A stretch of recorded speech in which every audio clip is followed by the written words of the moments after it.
Welcome to PrepsNet Coach Speak with Gardendale Rockets head football coach Chad Eads. Powered by Sweet Caroline's Ice Cream Shop on Fieldstown Road in Gardendale. And now your host, Aubrey Johnson.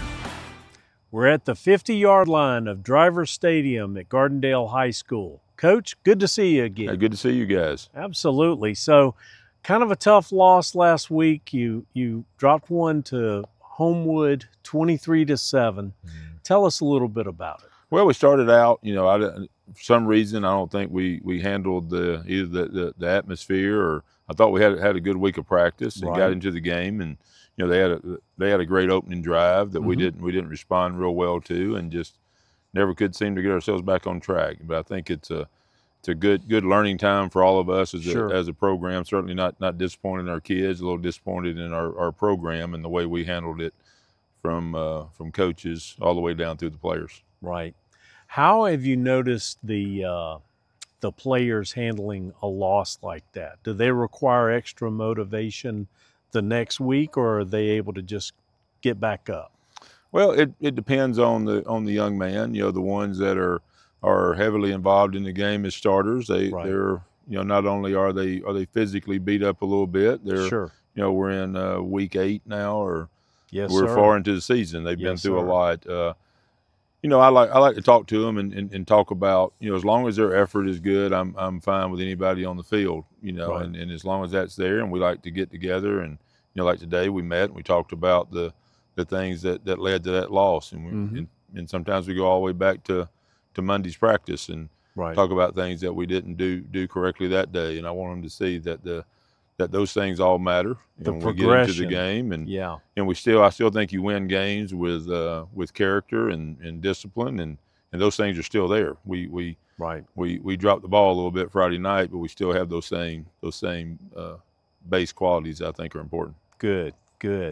We always like to ask this question each week. How did you fare injury-wise? Good. I thought we came out of the game well. We had some young men playing both ways a good bit. Oh, wow. Okay. So you're always worried about an injury with them, especially they get a little more tired than everybody else because they're doing more, and you worry about them getting an injury. But I thought we came out of the game pretty healthy. A few little sprains and things. They'll take some work this week, but they'll be ready to go Friday. Sure. Well, we're going to talk about this coming week's game right after this message. PrepsNet Coach Speak with Gardendale Rockets head football coach Chad Eads is proudly brought to you by Sweet Caroline's Ice Cream Shop on Fieldstown Road in Gardendale. The only thing sweeter than a win in Driver Stadium is a Hershey's ice cream treat or dirty soda from Sweet Caroline's. Go Rockets! And we're back. Coach, this week it's Mortimer Jordan, one of only 3 games you have left. Boy, this is really winding down fast. You got 3 games and a bye week left before playoffs. So I understand that Mortimer Jordan is a big-time rival, and I was wondering, are there any special events built around this game? Yeah, there is. This is a big rivalry for our kids because of the proximity. They're right here close. They go to church together. They see each other at the ballparks. They've grown up around each other. So there's a natural rivalry. I think it's a good rivalry. It's a good, clean, played game. So our kids are always excited about this date, and I know theirs are too. One thing we're going to add, I've actually was texting with Coach Lauderdale earlier today about we're going to do a jacket, blanket, sleeping bag drive. Have the students bring them into the school, and then on Friday night there'll be a drop-off spot here at the stadium. Hopefully get some, not only some good football, but something good for people who are suffering through the hurricane up in North Carolina. Okay, so that'll be shipped up to them. Yeah, that'll be shipped up to them as soon as we can get everything put together. So hopefully our the 2 schools will do a lot of good with that also. Fantastic. So Mortimer Jordan right now is 1-6 on the season. But as we saw from a certain college game yesterday, you can't count a win until you play the game. Is that right, Coach? That's right. And anybody you play, especially in 6A and in our region, if you go in and you're not ready at the kickoff, you're never going to catch back up in that game.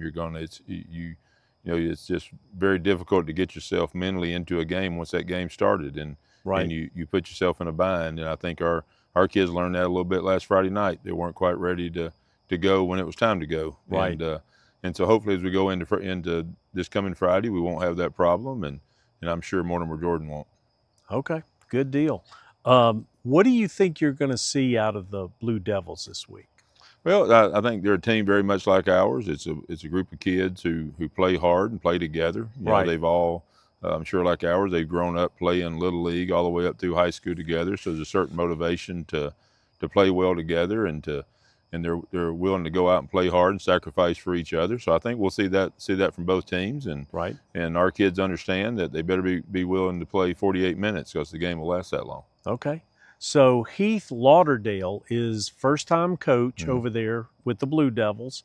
What does it make it harder to prepare without having any idea how he coaches? Well, I think if this was the first game of the year, maybe. I've gotten to know him a little bit just through meetings we've been in together and a little bit of time interacting. You know, I know of him a little bit more than actually know him, you know. So, but I'm looking forward to Friday night, and I think we can, you know, we'll have a good relationship between the two schools, even though we're rivals. But we've also, you know, we've each played 7 games now, and we watched the video on them, so you get a little idea. If it was the first game of the year, I'd be a little more worried about trying to figure out what he had done in the past at another school. Right.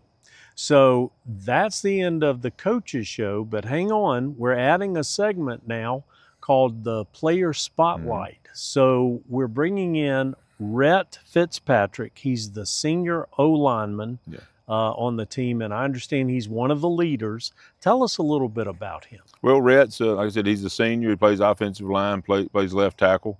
You know, a lot is put on that position in the football world, protecting the quarterback, and also plays a little bit of defensive line. You know, he runs in, so you see him a lot during the games, but also a very strong young man, a great leader. Got very high character, and you know he has this a very mature thinking about him, where he wants to be really good, and he wants to help others around him be good. So I enjoy having Rhett on my team just because of what he does on and off the field, and also he's a great leader in our school. You know, he carries himself well in the hallways, and he's respected by a lot of students and teachers here.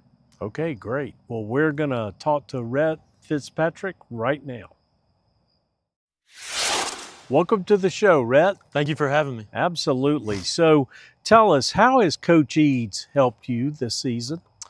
This season he has been very, very hard on me about being a leader for the offensive line, because we have lost a lot of seniors last year that were big leaders, and I feel like it has helped me not only in football but in life too. Just leading people. Absolutely. So where does your motivation come from? My main motivation is definitely my dad. Yeah. He has worked with me throughout the years. Oh, okay. And I feel like if I don't 100% effort every day, I'm letting him down. Okay. Well, as I understand it, your dad's a coach also, right? He was a former coach. A former coach. Yes, okay. Sir. All right. So and played college baseball. Oh, fantastic. So do you pattern your style of play after a particular college or NFL player? I do not pattern my play after anybody. Okay.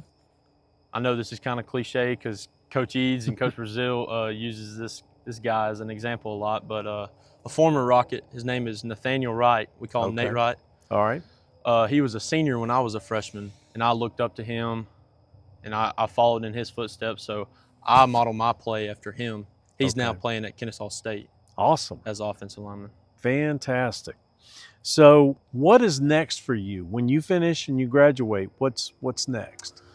I don't have any offers yet, but I would think about playing in college. If not, I would go to University of Alabama. Okay. Just be a student and major in accounting. Yeah. Okay. Be involved in intramurals maybe. All right. Very good. Plugged in. So have any colleges at least shown some interest to this point? Yes, sir. A few of them are Sanford, right down the road. Yes. They have shown a lot of interest there. And then Middle Tennessee and Austin P a little bit too. Well, good. Well, those are 3 great colleges right there. You Yes, can't sir. go wrong with any of them, can Yes, you? Sir. No, sir. Absolutely. So we really appreciate you coming in and sharing with us. Watch each and every week. We'll do a different spotlight here and there, and stay tuned.